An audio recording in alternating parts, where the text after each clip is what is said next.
Welcome to the UK Pavilion for this afternoon's event. Pleasure to... You want to help me? I'll do it like that. Okay. Well, full X Factor. Okay, right. Okay.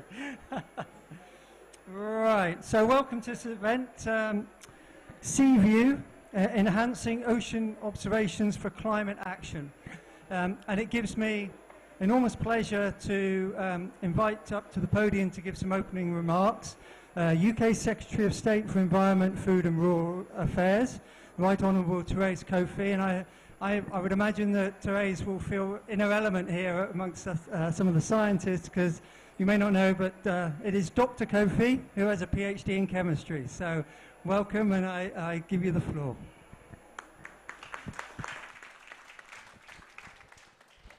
Well, thank you so much for that, Steve, that warm welcome. And then can I extend a warm welcome to everybody to the UK Pavilion alongside the Plymouth Marine Laboratory.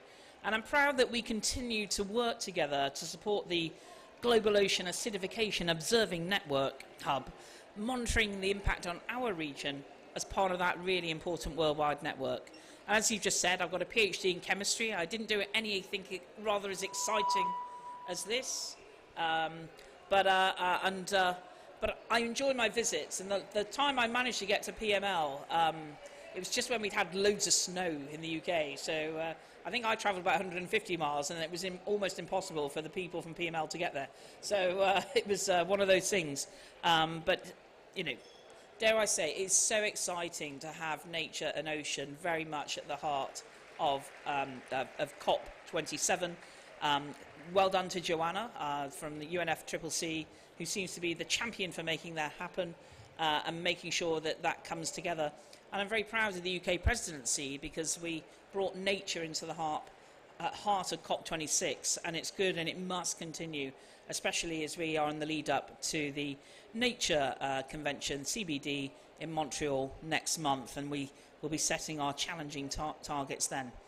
Yeah, I don't need to tell you all that the ocean is almost inconceivably vast. We know less about the bottom of the sea than we do about the surface of the moon.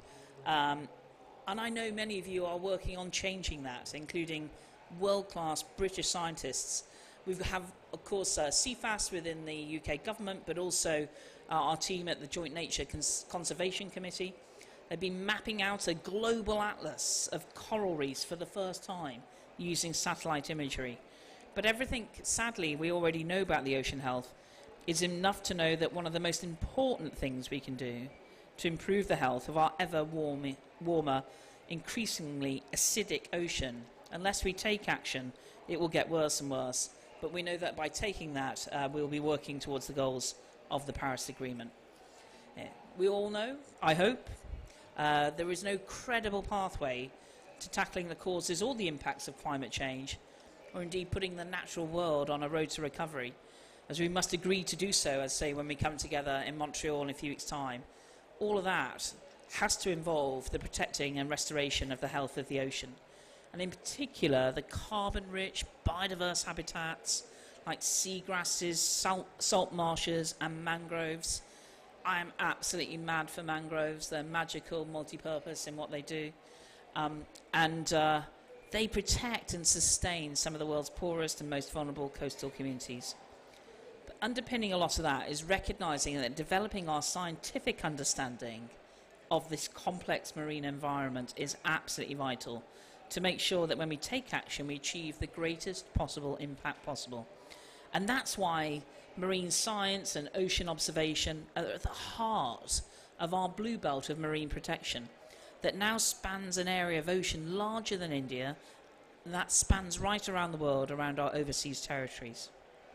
Now, I've always championed our international work, and right now Neil's teams from CFAS are on board the RSS Discovery, alongside colleagues from around the world, taking part in an epic 9,000-mile journey, admittedly twice thwarted so far by the pandemic, but it's underway.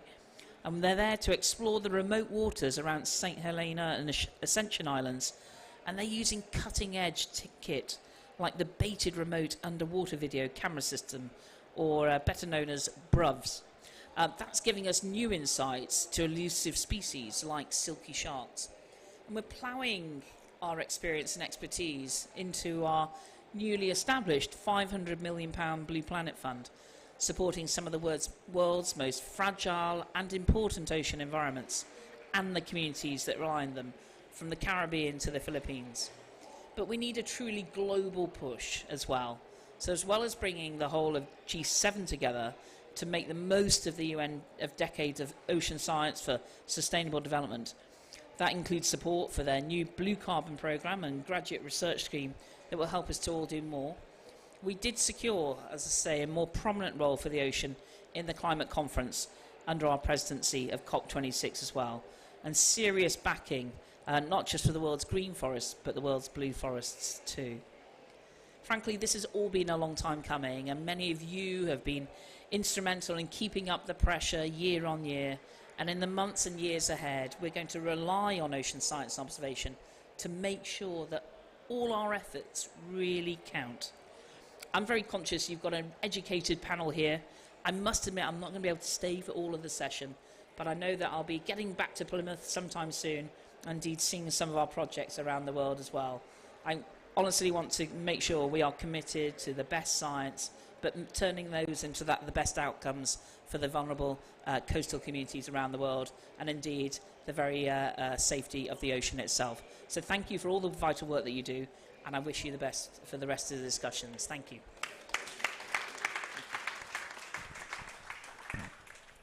Thank you very much for those kind words, and really setting the scene nicely for the context of the conversations that we're going to have today. That was fantastic. And I think that, and I think that's a beautiful segue into handing over to our next guest. It gives me great pleasure to introduce Joanna Post, who works for the UNFCCC Secretariat, so is having an extremely busy few weeks. So thank you so much for sparing some time to be with us. Thanks. Thank you very much, Stephen. Hi. I will stay sitting for this rather than use the podium, because I don't know whether many of the gentlemen in the audience know, but to try to get more women and children in this process, you really need to address the heights of the podium. So I encourage those that design those to think about that for the future. For me, there's two very important conversations here in this dialogue. One is that the ocean is the driver of the climate. So it is the most impacted feature of our planet. 70% of our planet is the most impacted by climate change. And it's really hidden in plain sight how much is happening and how much detriment climate change is occurring in the ocean in terms of ocean acidification, ocean warming, sea level rise, impacts on biodiversity. The list goes on, and it's all been assessed by the IPCC in their recent AR6 report. The other point here, I think, is observation. Observation is the basis from which we understand everything. We understand climate, we understand climate change, we understand the world around us. So without observation, we actually would not be here. So this event is very timely because it brings those two conversations together. The UNFCCC has a standard mandate way back when it was decided in '92 out of Rio to anchor in Article 5 of the Convention a call for parties to promote and cooperate in systematic observation and research and in development of data archives and managing data. And we mustn't forget that if we're going to observe, we have to actually use the data, the information that we get in a way that is useful. So I think that's an important part of the conversation. Also, it's worth mentioning that the volume of data is ever increasing in tetrabytes. Having said that, of course, though, there is a serious lack of observations in the ocean. That is very clear. At COP, actually, last week, we had the Earth Information Day as part of the science agenda here. And what parties have made clear and what was discussed at that Earth Information Day was a little reported input, but a very important input for the observation community, which is the Global Climate Observing System Implementation Plan, which looks at observations both in situ and satellite of the Earth and looks at what we need to measure long-term in order to understand our climate. There's been a decision on that Global Climate Observing System. What was very clear, of course, is the gaps in data, particularly over the ocean, particularly over polar regions and the cryosphere. And this is really an ongoing issue for the observation system and the observation community, because observations of the ocean are not as easy as on land. They're often funded by research, so there's a challenge in terms of long-term sustainability and long-term records that are urgently needed to better understand our climate system and close understanding around the energy gaps, the energy cycle, the carbon cycle, and the water cycle, which of course impact what happens on land. The decision really is been already decided by COP, so it really emphasizes the importance of observations for our process, and also calls parties to urgently address the gaps in observation and the data needs around those gaps. So the ocean is an integral part of the climate system, an integral part of the scientific knowledge base.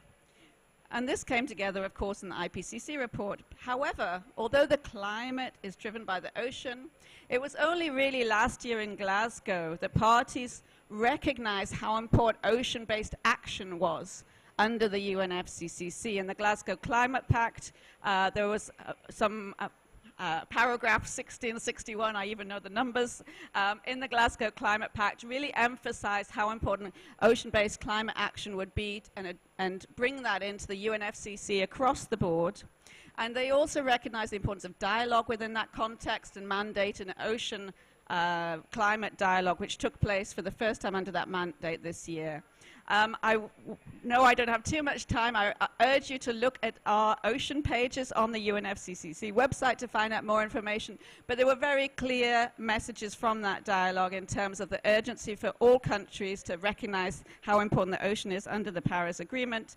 We had a very clear message to the UN Ocean Conference coming out of that dialogue, which is to blue the Paris Agreement in terms of communications, include it in your NDCs, include it in your national adaptation plans, and bring that back to report on the process, as well as consider it in the global stocktake. So it really is an overarching issue that must be implemented both in the scientific side, but also in the delivery of climate services for action around mitigation, offshore renewable, and the UK, of course, is one of the leaders on that, in terms of emission reductions from ships, protecting ecosystems, sustainable fisheries, and very importantly, moving forward, I think how observation is needed to better understand and make decisions around carbon dioxide removal.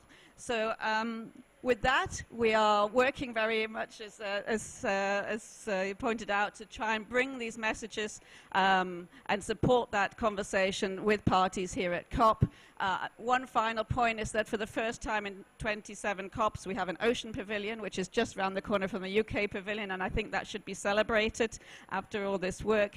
And yes, I continue to support both science and both ocean work, and bringing that into the convention, which is a really important way forward for us and for parties-based action. Thank you.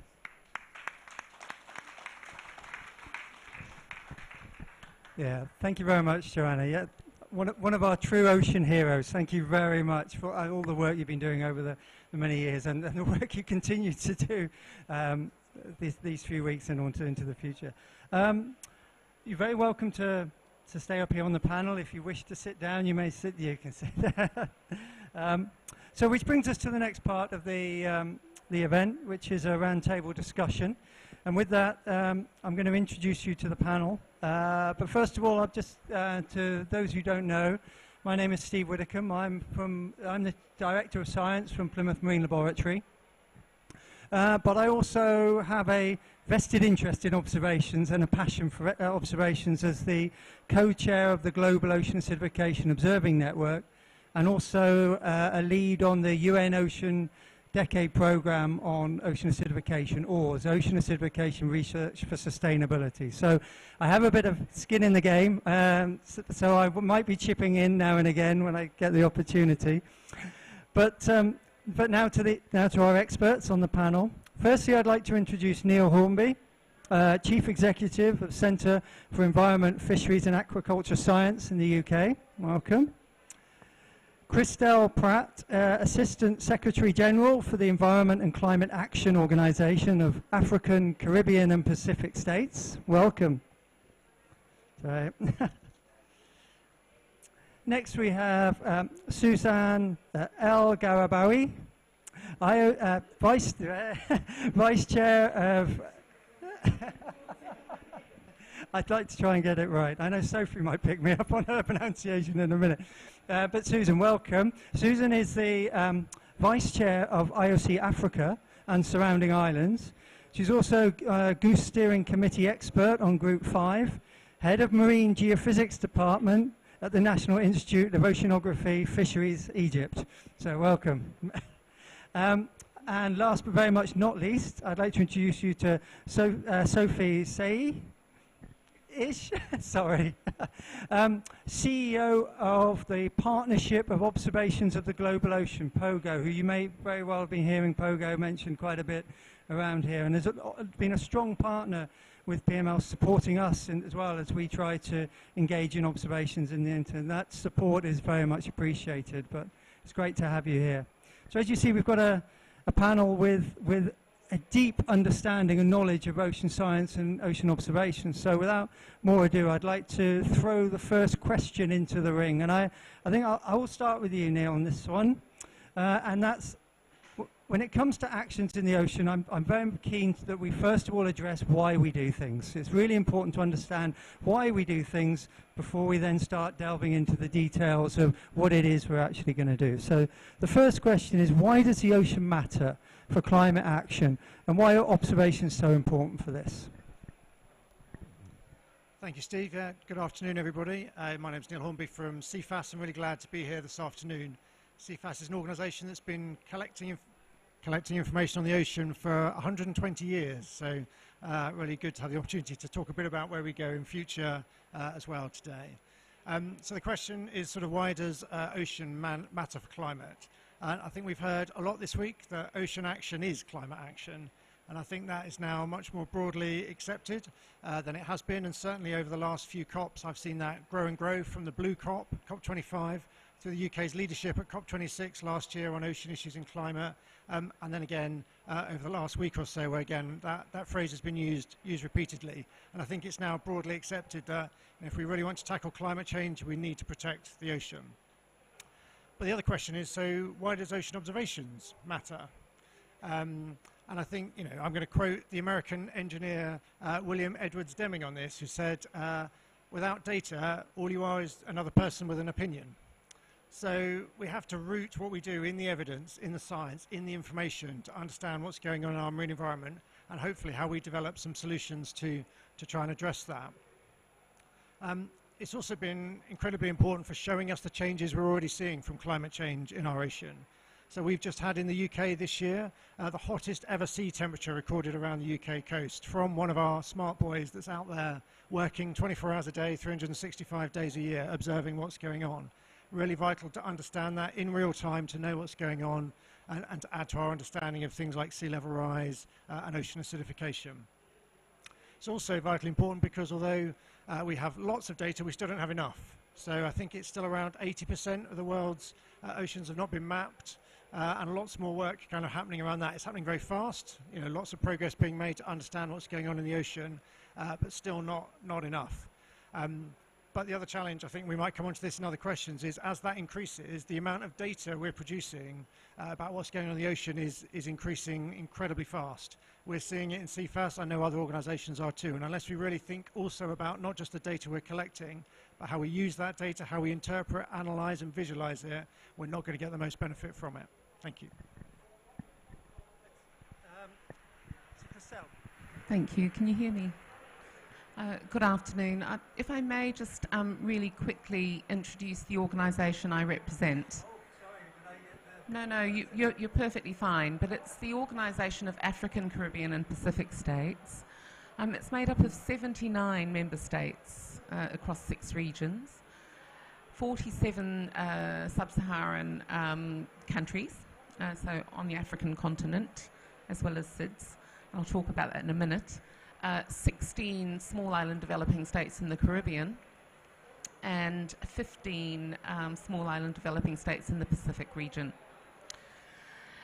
And so, as you can see, we sort of span a large swathe of the blue planet, and 38 of our 79 member states are small island developing states, situated in three oceans, the Atlantic, the Indian Ocean and the Pacific Ocean, as well as the Caribbean Sea. And so I would offer that, just for that, ocean observations is important to quite a large number of our members. But beyond the 38 SIDS, 64 of our member states are coastal states. And so those are just a few metrics that I always sort of remind myself about regularly.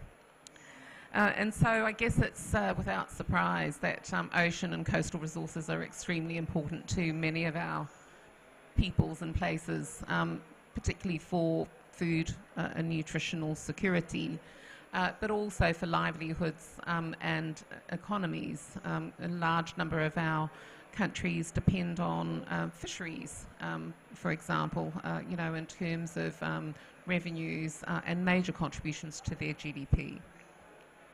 But we're also very conscious that the ocean is a regulator of the climate. And I think that for many of us in the OACPS region, we realise the importance of the ocean-climate nexus. But I mean, I think as Neil has mentioned, I mean, there are a number of opportunities, but at the same time, a number of forcings that we're reminded of on a daily basis. So hurricanes and cyclones, storm surge, sea level rise, saltwater intrusion, all of these things that are actually interrelated between the ocean and the climate. But I would, and so I guess, this is, if you like, the main reason why we see ocean observations as extremely important, and really needing to invest in operational observing systems going forward, whether that is ocean observing systems, climate observing systems, or earth observing systems. You do need to have the important data to be able to make the sorts of decisions that we're confronted with now on a daily basis. And to be able to look into the crystal ball sometimes, and to be able to forecast things so that we can take risk-informed decisions for our sustainable development, but also for building resilience as we address the impacts of climate change, but also some of the other crises that confront us, such as the biodiversity crisis, ocean degradation, and I could go on, but thank you very much.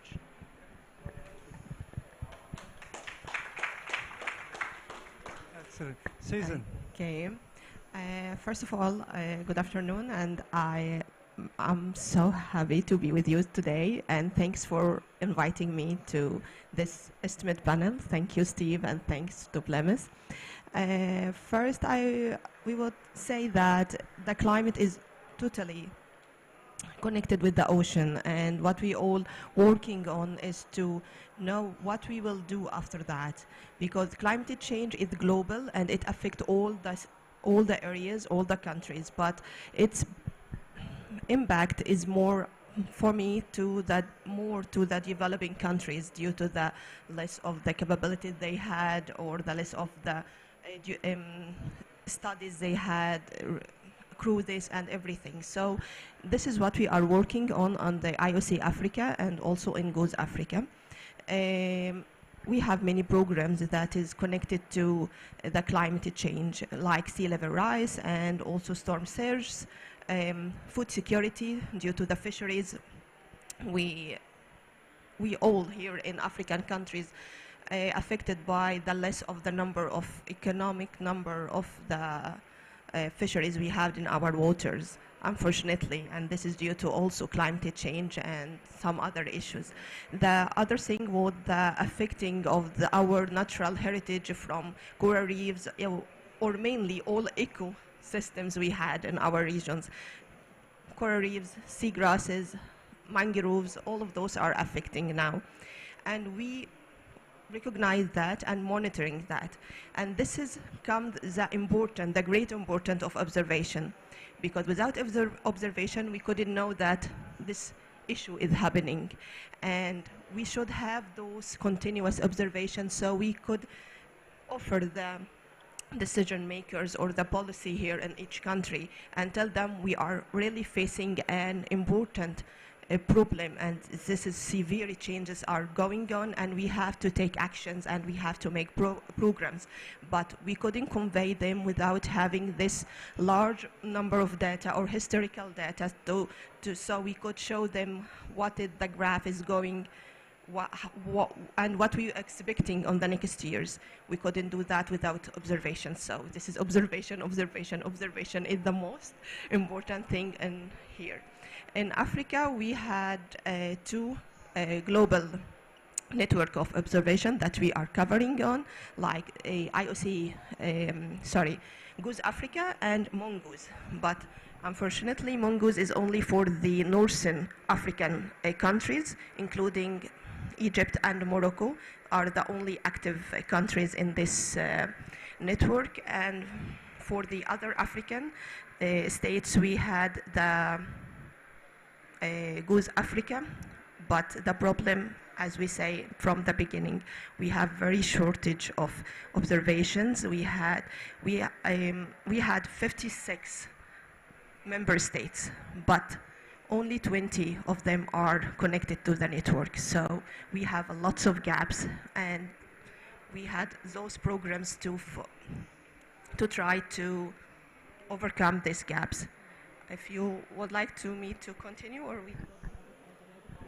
I think we'll pick up networks and collaborations in one of the next questions. So that's fantastic. So I will stop here and we will continue again.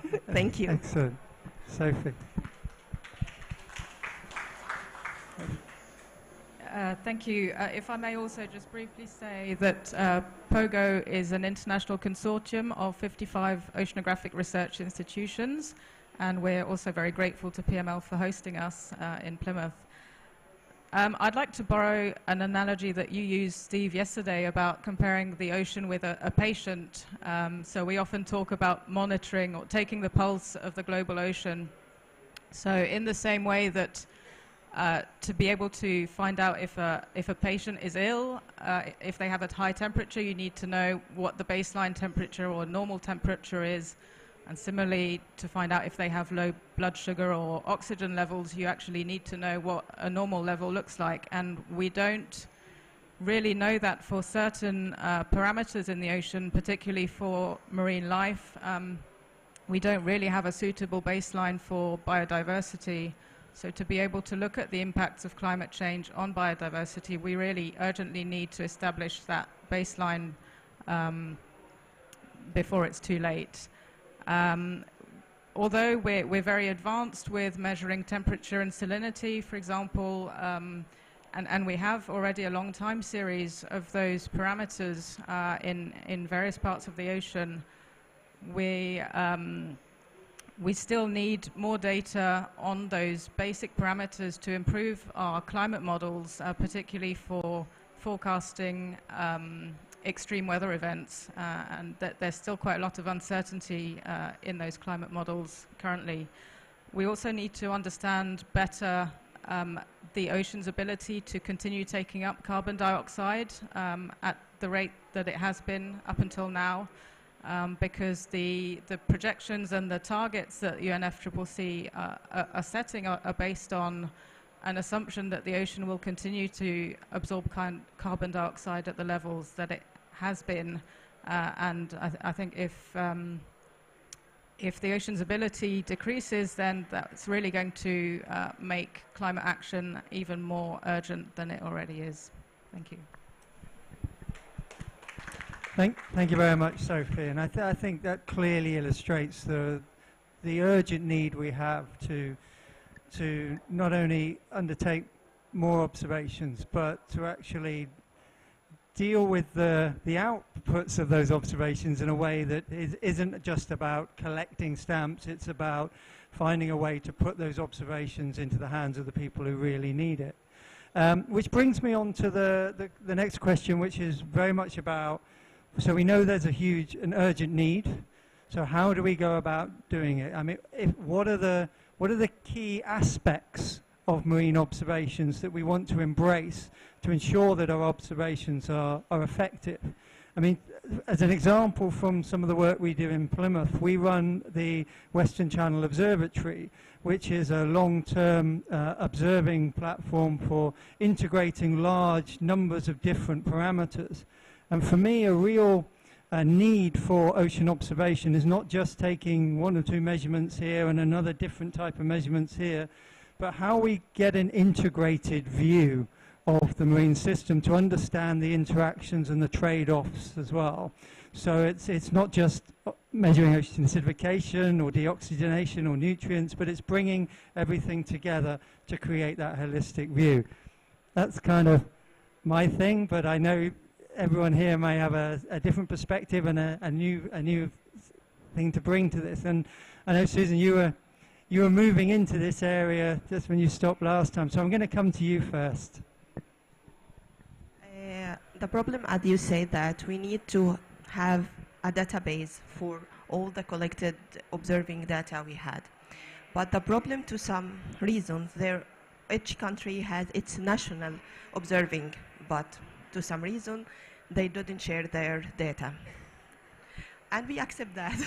But what we are looking forward is to have something like a global network. So all the data will be online and available for everyone.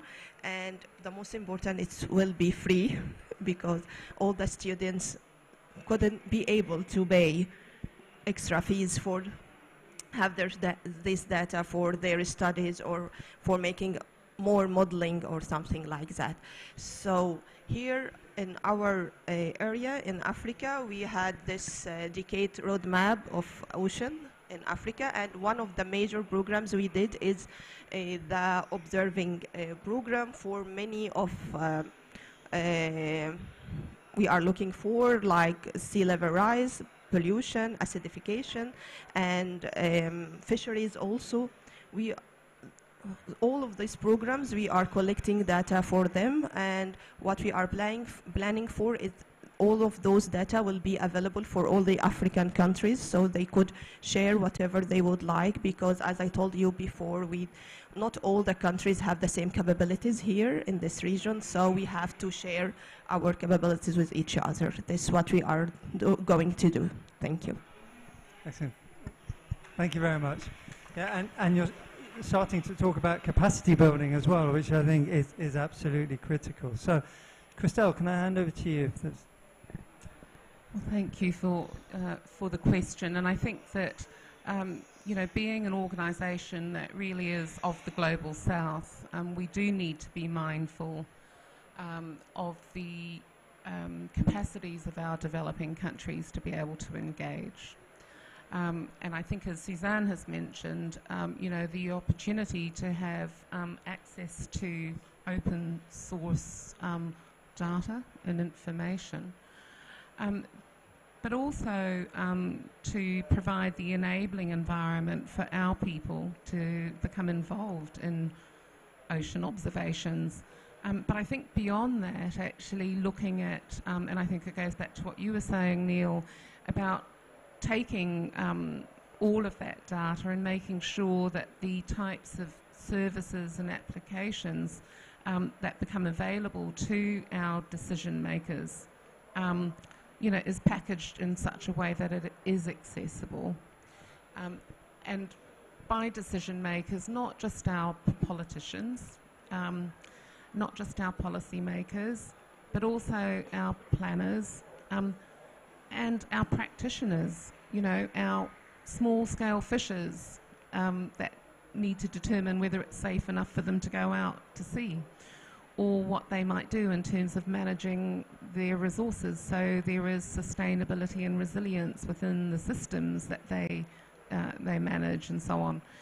And so I would just make a plea that as we think about these sort of global initiatives, that we are really, really mindful of every global citizen, community, country, region, intra-region, you know, and then the world, and not lose sight of that, because I think as scientists we do get so caught up and so passionate about our discipline that sometimes we lose sight of the the audience where it makes the most impact. Thank you. That's excellent, and I think what I'd like to do now is actually jump to Sophie as well, because I know. Oh, you've got one there. So I mean, the POGO organisation is an amazing organisation for doing just that, for putting the power of observations into the people who really need it. So maybe you'd like to say something a little bit about that. Yeah, I think there are two topics relevant to POGO that I can touch on here. So one is capacity development, as you've introduced, and POGO very much focuses on providing training to early career scientists at sea, in the lab, in the field, in front of computers, or the whole suite of techniques and skills that are needed for the next generation of ocean observers. Another one is technology development, and I think that's going to be really key to reaching our goal of having global ocean observations and feeding those into the climate solutions. And I think there are a few areas of technology development that are needed. One is development of low-cost technologies, and again that goes back to capacity development. We have great instruments like Argo floats for measuring temperature and salinity in the ocean, but they're not accessible really for developing countries due to the high cost. And the same goes for CTDs and the whole suite of instruments. So POGO also has a few projects that are looking to develop low-cost technologies, but it's a real challenge to get beyond the stage of research and development and innovation into actually producing something that can be purchased on the market by anyone, not just developing countries. I think there's a need for the UK to have access to lower cost technologies as well. And another area where POGO is quite active is with citizen science and engaging citizens in the collection of data, and at the same time getting them interested and more aware of ocean issues and of what ocean science is doing. Excellent. Thank you very much for that. And the technology is certainly a very interesting topic and a very hot topic at the moment. And certainly in Plymouth, it's an area we've really tried to embrace recently. We've, in partnership with the University of Plymouth and the Marine Biological Association, PML has helped launch the National Centre for Coastal Autonomy, and very much along the lines of your ambitions of developing observing capabilities and technologies in the coastal zone that can be applied in the real world, and linking up closely with business as well, because I think industry is the key to getting those technologies at a scale and at a cost that allow them to be rolled out to the extent to which we need them. And I know technology is a real passion for you as well, Neil, so perhaps you'd like to come in on that one. That was going to be my comment. So lots of great points that I won't try and repeat, but I've certainly seen us move in terms of the climate impact on the ocean from predicting the changes we expect to see to observing them, and that's been through ocean observation. But to pick up Sophie's analogy a little bit, it's not enough for us just to observe these. It's not enough for us to observe these changes. You know, if we were doctors and this was in a kind of medical arrangement, you know, observing how the patient's getting sicker is not what we would be doing. We'd be thinking about how do we make them better, or even better, how do we prevent them getting sick in the first place? So I think bringing that mentality to what we do on the ocean has to be right. And that is about using technology. It's to make the data we collect more actionable, more accessible, and to join it up better, all the different data sources we've got, so that decision makers and all the people Christelle mentioned can use that data to really make decisions day to day. And one thing I would mention in terms of the how that I think we may need in this community is to bring in some different skills. So we need more data scientists, I think. I think we need more people comfortable with artificial intelligence, machine learning techniques. How do we use this data? How do we visualize it? And how do we communicate it better through the new opportunities that will be available to us? Thank you very much. So we've started to touch on the importance of the observations, how we're going to go about doing it. But one thing I think that's starting to come out as well is the importance of working together. We're certainly we're on the clock on this one, and it's speed is of the essence. So maybe we can explore a little bit more about the importance of how we work together. What are the structures out there that help us to be able to move along together? Because we know the Chinese proverb is, if you want to go a long way, you have to go with many people. So I mean, from my perspective, it's why I was motivated to be part of the Global Ocean Acidification Observing Network. It's why I wanted to be as part of the UN Ocean Decade, because I appreciate the skills and the multifaceted nature of the problem is going to need so many actors to deliver. So maybe if I can ask each of the panelists to give their perception of the importance of international and regional partnerships, and maybe highlight some of the areas where people can get involved in these things. Now, the natural starting point is obviously Pogo, so Sophie. Thank you. So I think that this is a really exciting time because we're at the start of the UN Decade of Ocean Science for Sustainable Development, which is all about international collaboration and inclusivity and leaving no one behind. So in the last couple of years, things have really taken off. There are dozens of international programs that are now officially endorsed by the UN Decade. And underneath each of these, there's a growing collection of projects being created and working together. But it's not just about collecting projects, it's about actually making sure that we're talking to one another. I've personally been involved, and Pogo is leading one of these programs called the Ocean Biomolecular Observing Network. So it's all about increasing biological observations and making them more operational so that they're gradually brought up to the same level as physical observations. And so this program in the last year or so since it started has brought together a dozen different projects that up until then weren't really aware of each other. They were doing very similar measurements in different parts of the world. Ranging from the west coast of Canada to the English Channel to the Mediterranean and various other parts. So it's been really exciting to see this community coming together that hadn't previously been necessarily talking to each other and working towards harmonizing their standards, developing common protocols and sharing their expertise and experience in things like capacity development, citizen science, and others. Thank you. Thank you. Susan, would you like to?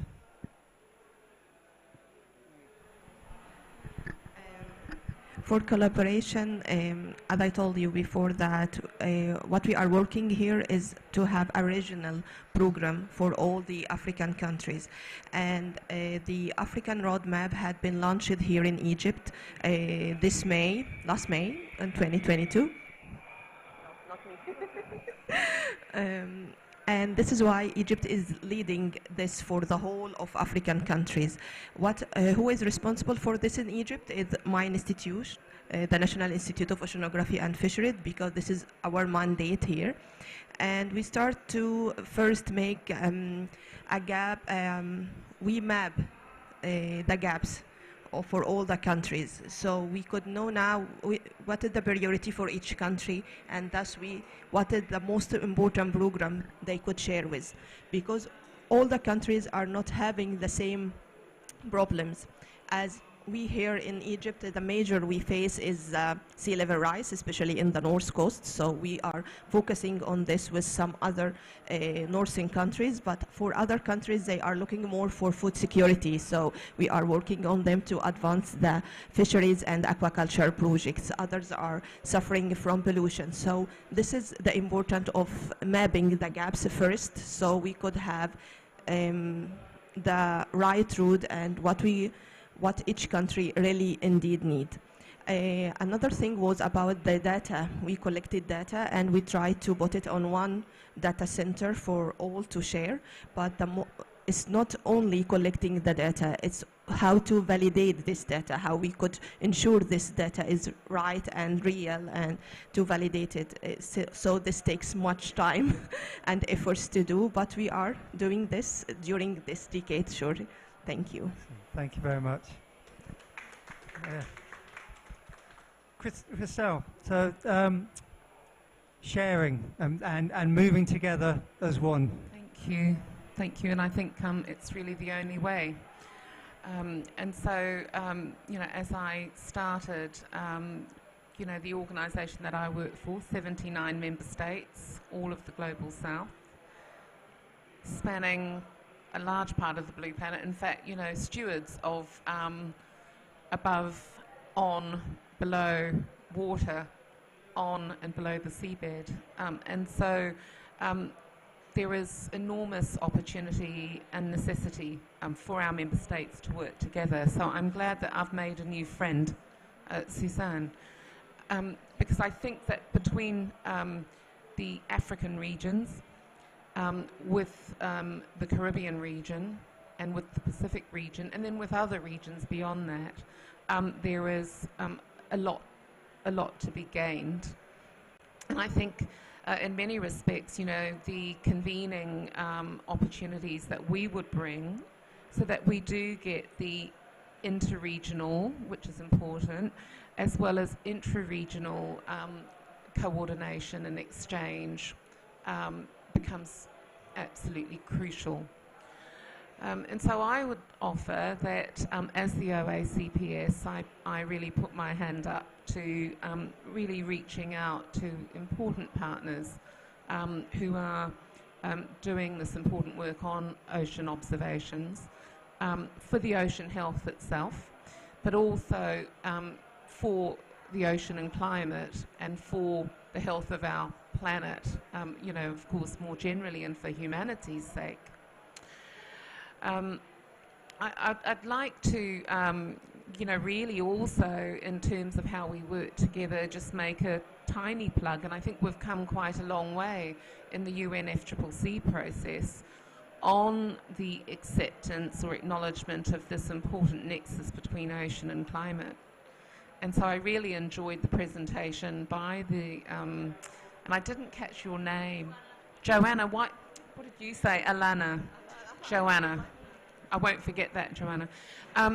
But, you know, and the dialogue. So we've come a long way, but I think that we still have a little distance to go. And for our 38 SIDS members, we would like to see oceans, you know, really established within the UNFCCC process. Dialogues are not enough. I think we need concrete engagement and a concrete acknowledgement that, you know, to be able to address the climate crisis, we cannot ignore the important role of oceans, and to do that, everybody has to be in the room to determine those solutions going forward. Thank you very much. Thank you. And ultimately, concrete actions. Yeah. Neil, over to you. Thanks, Steve. Yeah, last but not least. So again, you know, great comments from colleagues here on the panel just about how to make some of that collaboration work. I suppose just one kind of practical suggestion of something that we're exploring a bit in the UK is around this idea of digital twins of the ocean. So something we're kind of, I think, trying to provide a bit of leadership to from the UK to really understand whether that's a tool that we could use, again, to provide a bit more consistency across countries, to visualize some of this data we're getting through ocean observations, and start to kind of build a way of really understanding what's happening in our ocean, how do we predict the future, and how do we test some of the things we might be able to do to prevent that happening. So again, early days, but again, I think quite an interesting thing to keep an eye on, and hopefully will develop well. Excellent. Thank you very much. Yes, you can give them a round of applause for that. And of course, the beauty about digital twins is that the very starting point of the digital twin is the user need. What's the purpose? So it facilitates that engagement and that co-design and that conversation, so that science and technology and information can result in actions. So I think that's fantastic. We've heard some great interventions from our panel here. Some really in-depth explanations of ocean observations, why we need them, how we're going to go about doing it, both at a very local scale and at a global scale. The importance of understanding, of empowering people to be able to take observations themselves, but also not just take the observations, but own the information, own the knowledge, and be able to use it to take actions that are relevant to the context in which they're trying to operate. And I think that's fantastic. We do have just a few minutes, and I'm conscious that we've talked a lot at you as an audience. I would really like to give people an opportunity if they wanted to ask a question or even just make a comment. I'd be very welcome to receive that.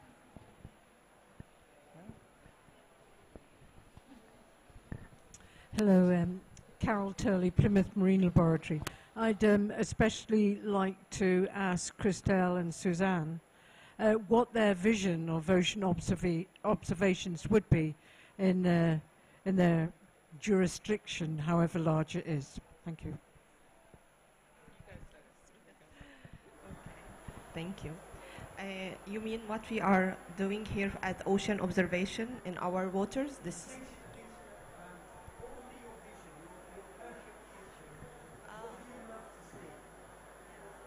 What I love to see. Very hard one. Yes.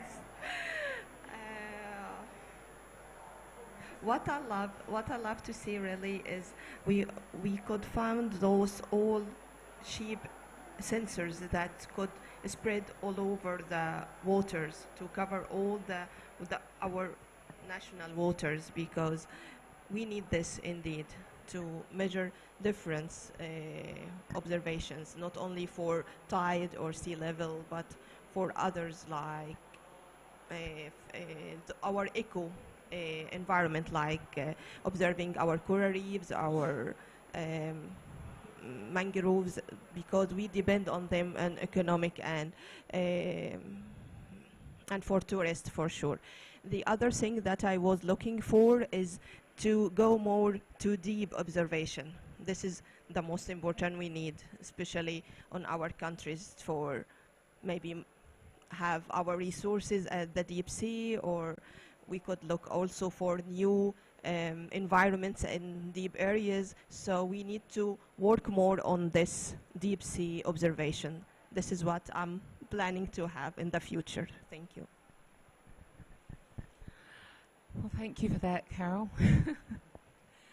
I mean, I think in terms of a vision, I think that one of the things, and I was a little scientist on a little island several decades ago, so a marine geologist by kind of basic profession, and spent a bit of time on research vessels in the ocean. I guess my vision or my wish, if you like, would be that there is a real understanding of the importance of investing in operational observing systems, and that is a global appreciation of it and a global commitment to observations.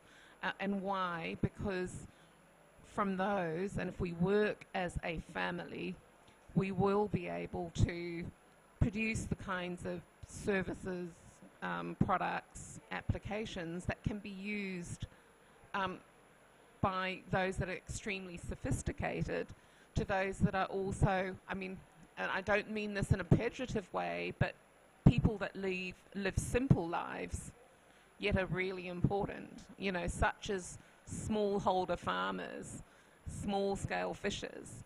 And to me, you know, taking observations and translating them into products and services that people can use to make differences in their lives. To me, that would be my vision. So, but the only way to do that is if we work together, and if those that actually can afford to invest, that have the resources to invest, and then are able to share the information, share the observations with everybody. But my last plea and wish would be that we involve all of our countries, because I think that there's a huge capacity in the developing world, some incredibly bright minds such as Suzanne. But and so to really utilise the full capacity, and I look to Africa, and the metric of 60% of Africa's population is youth, so young people. What an enormous opportunity, though, to take that and to be able to allow them to become engaged in science and technology and engineering solutions for themselves, but to also make those contributions to the world. And the same goes for other developing countries. So how can we work together? But I really, really am completely convinced that we do need to invest in observing, because then it doesn't come as a surprise. We're able to have a certain level of confidence in terms of predictability about what it is that we should be doing to change, some of the pathways that we're on at the moment. So sorry to go on a bit, but that was quite a difficult question to answer.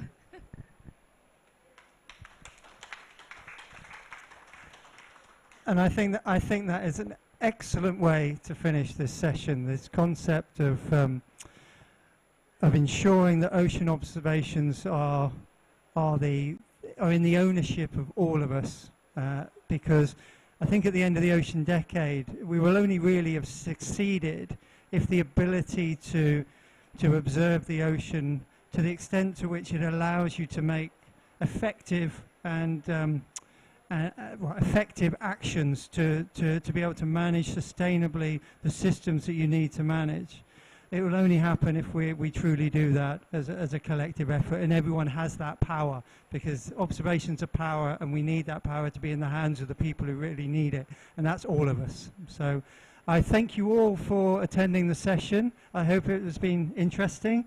I'm sure the panel would welcome conversations with you afterwards, and we're nearly at the end of the 2 weeks. The marathon is nearly over. I'm sure there's lots of more great things to see over the next 2 days, but thank you for coming, and enjoy the rest of your COP.